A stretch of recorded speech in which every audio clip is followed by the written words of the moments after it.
Hello, this is going to be that coaching video we try to give to you each week for those that you are leading, facilitating an on-campus small group. This one video will be the last that you'll get as we enter into the summer, because you'll be using different curriculum and different small groups as we move away from the sermon-based curriculum, to give you an opportunity to as small groups to look at the other areas throughout the summer months. So let me just say I'll see you in a few months in that regard. But this also is time for us to think about this week's lesson. This lesson is going to be a complementary lesson with the FAQ that we're going to be considering Sunday, as Brett will be teaching to us and dealing with that FAQ of what about sexual sin. Especially we're going to focus about what about homosexuality. What does the Bible say about that? Now, keep in mind that this subject is one that is often is a difficult one, because most likely it's not only a biblical principle or biblical truth we'll be looking at, but it's also going to be a personal one for many. There will be those in your on-campus small group that have a close connection, maybe even a family relationship with someone who is or has been involved in homosexuality. And so as we deal with this subject, not only in the main room, but in your own campus small rooms, keep that in mind. Keep in mind that there is probably someone sitting there in your group that has had a personal connection with this, with homosexuality, and with the harm and the hurt that it brings. So I think it is one that, as we think this through together, not only in the main room through the message, but as one that we deal with in our small groups, we need to keep that in mind. It is not only a biblical truth that we need to make clear, but we should do it with the realization that for many it is a very personal thing as well. Now, what our on-campus small group is going to be dealing with is not so much that subject, but we're going to stretch it out. And the on-campus small group is going to really be dealing with the subject of sin. And obviously homosexuality is a sin, just as there are all other sins. And so we're going to stretch that out and make sure that we, in understanding about this particular subject, that we don't also disregard or that we consider it in the context of sin, that sin is sin. And we're going to look at that and think that through. Now, to help us in that, let me just up front mention a couple of things that we are very important for us to all understand. And that is that we all are sinners. The Bible makes that very clear. We're not made sinners, but we're born sinners. Ephesians chapter 2, verses 1 through 7. Paul talks about that. He says that we are all dead in our transgressions and sins. He says that we all are objects of wrath, and that so we have all entered into the human race with the penalty and the effect of sin upon each and every one of us. In other words, each of us has a sin nature, and we have that sin nature which is very active in every one of us. Paul points that out in Romans in chapter 5, verses 12 through 21, where he talks about there that we have inherited a sin nature from Adam, and that sin nature has been passed down from generation to generation to generation. And because we are human, because we are mankind, we all deal with the reality of sin that we have inherited from Adam himself. Now, the reason I stress that for us is I want us to all understand, as we look sometimes at particular sins, we tend to put them in a way that seems to make them more significant than other sins. And even that those are involved in certain sins to be even more significant sinners than others, or even ourselves. But the reality is that we must all understand is that we all are sinners, and we all live under the penalty of sin, and we live under the effect of sin except for the cross of Jesus Christ. And it is because of the cross that we can now be seen by God differently, that our sin has been taken care of through the cross, and that God has freed us in the way that through the cross and through the gospel, now we are freed. We have the ability to live differently, to not be controlled by our sin, but instead to be controlled by the Spirit of God and to live a life in a way that is pleasing to God and a life in a way that is in line with His desires for us. So I want to set that groundwork for you as you think through this lesson, especially for those of you who are going to be following the 10:30 service, because I would think that due to the nature of that FAQ we're going to be dealing with at 9 o'clock, and you move into your 10:30 small group, that you are going to have there are going to be those that are going to have some questions, and a lot of what we have talked about in that 9 o'clock hour is going to be brought into your 10:30 discussion.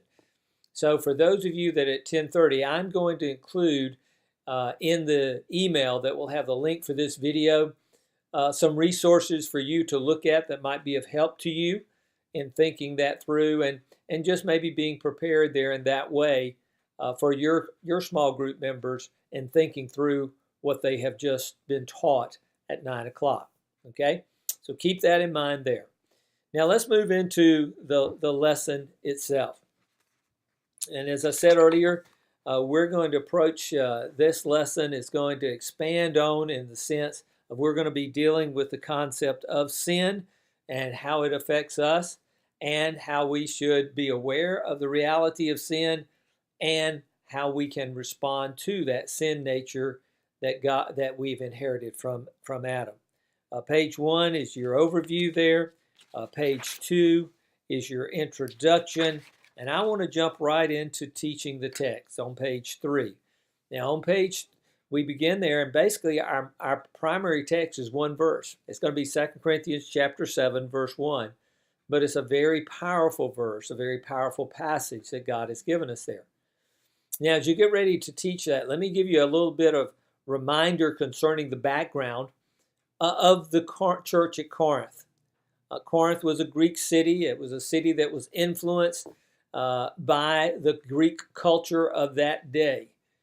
Corinth was, so the Corinthian church was a church that was surrounded by a culture that was very religiously and sexually immoral. And I put those two together because of the practices of a lot of the pagan religions around them.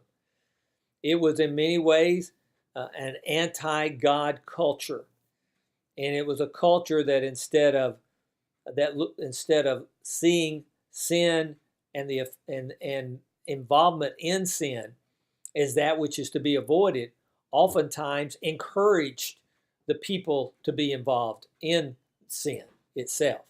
And so it is out of that particular type of background that the church at Corinth is birthed. And so the people that are coming into this church are people that are coming from that culture and coming from that perspective. And obviously because of that, there was obviously that they have been saved wonderfully and miraculously by the grace of God through the cross of Jesus Christ and the preaching and the teaching of the gospel. But that also means they had that in their stuff in their life they had to deal with and had to be freed from. Now the church at Corinth was a very gifted church in the sense that God placed gifted people among them.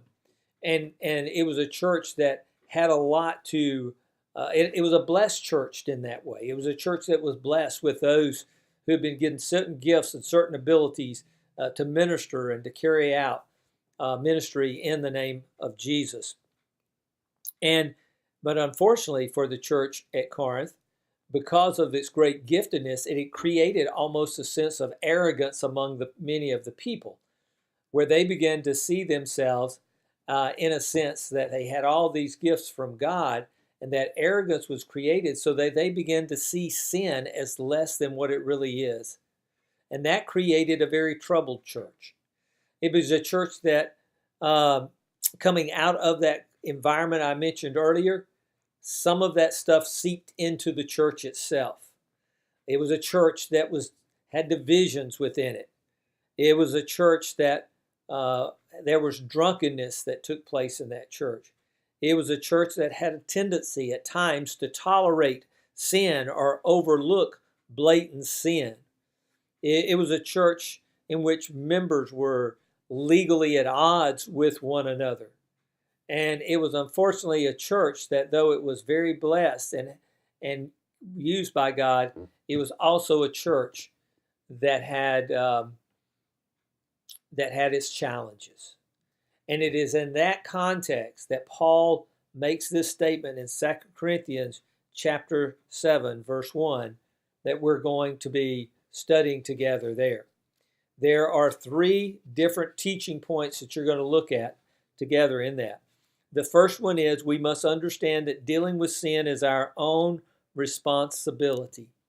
And basically we're making the point there, and rightly so, that we cannot excuse our sin on anyone or anything. We cannot excuse our sin on our culture or our environment. We cannot excuse our sin and just simply saying that we were born that way, because as having come into contact with the gospel and the power of the cross, now not only have our sins been forgiven and we've been made right with God, but now we've been given by the power of God to live differently. So we have to take responsibility for our sin. And that's really what we're driving home there. There's good discussion in that, good content there for you. I would say also that you need to keep in mind 2 Corinthians 10:13 as you work through that, because 2 Corinthians 10:13 tells us that that we are going to be tempted, and there are temptations that are going to come our way. The temptation itself is not the sin, it's how we respond to that temptation, whether it becomes a sin or not, or we involve ourselves in that sin. And 2 Corinthians 10:13 tells us that God provides for us. He makes the way for us to move from temptation, flee temptation, and move, and we have the ability to refuse to sin that we did not have before we came to Jesus.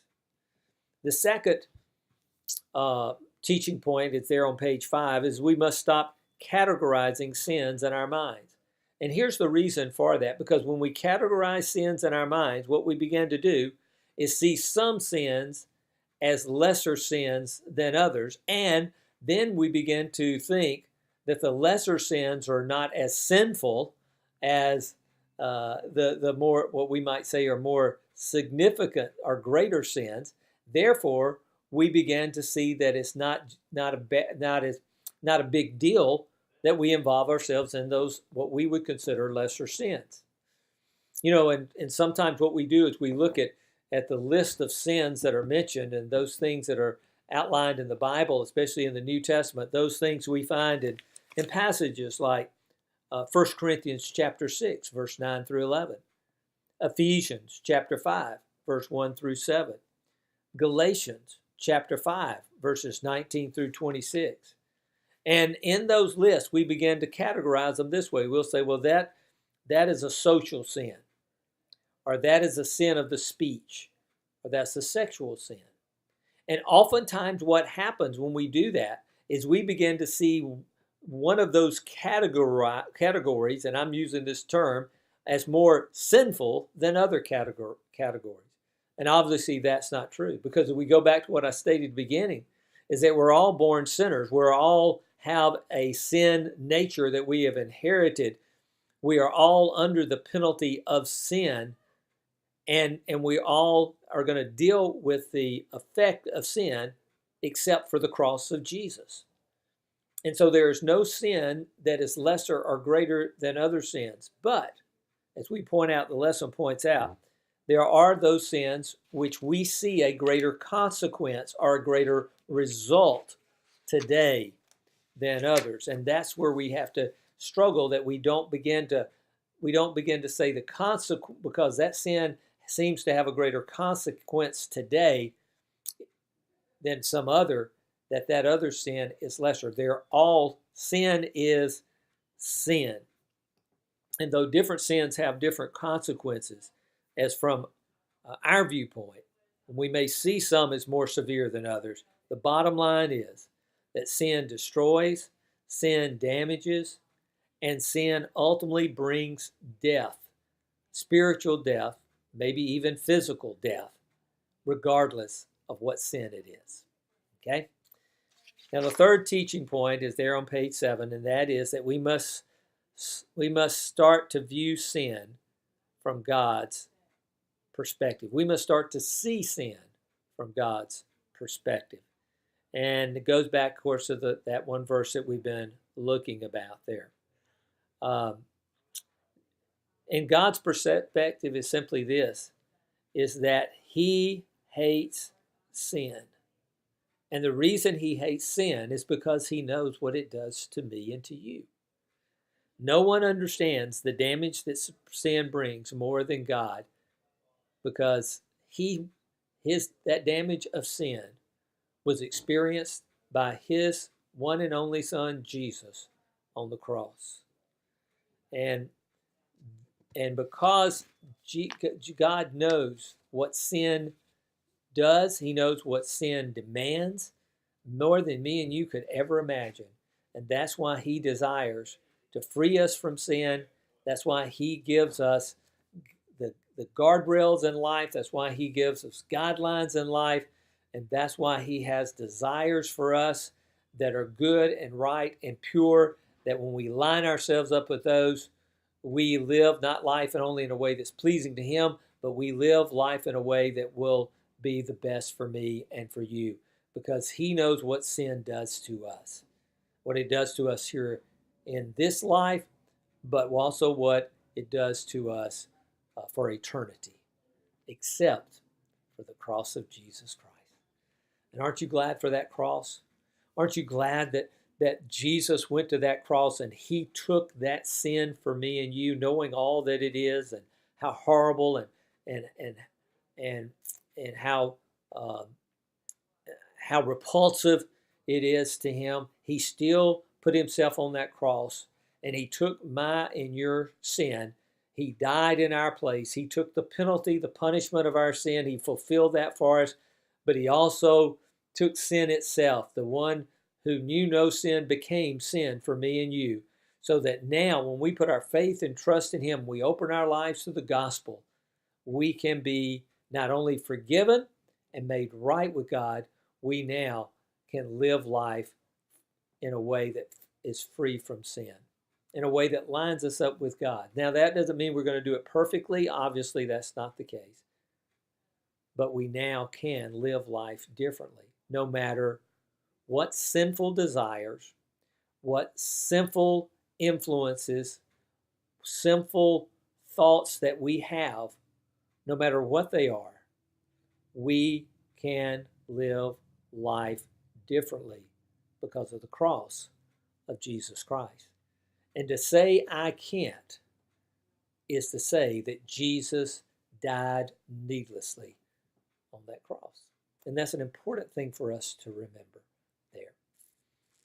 God has given us the forgiveness and also the freedom from sin so that we can live life differently, no matter what sin it is that oppresses us or the sin that we're bent towards.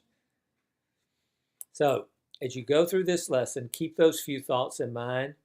And I think if we can work through that, it will help us fit together with what we're going to be addressing in the FAQ on Sunday morning. Hey, why don't you do this? Why don't you be praying for Pastor Brett as he prepares to teach about this particular subject from the Word of God, and pray for him, and pray for those who will be here Sunday. Pray for those who may perhaps even deal with this issue themselves. Pray for those who have a personal connection with others who deal with that issue. And pray that God could use and would use the truth that will be presented Sunday morning to bring about a sense of hope, a sense of help, a sense of freedom for all of us. Don't forget, you've got your application moment in there. You've got your conclusion. You've got your handout. Take advantage of those. Use them there. And as you move into the summer, look forward to hearing how God is using the studies that you've chosen and helping your small group grow closer to God and closer to one another. I'll be setting up some times for us to hopefully get together and spend some time together soon. As we're in the transition here, it's kind of gotten fast-paced over the last few weeks, but hopefully that transition will be taking place in a little bit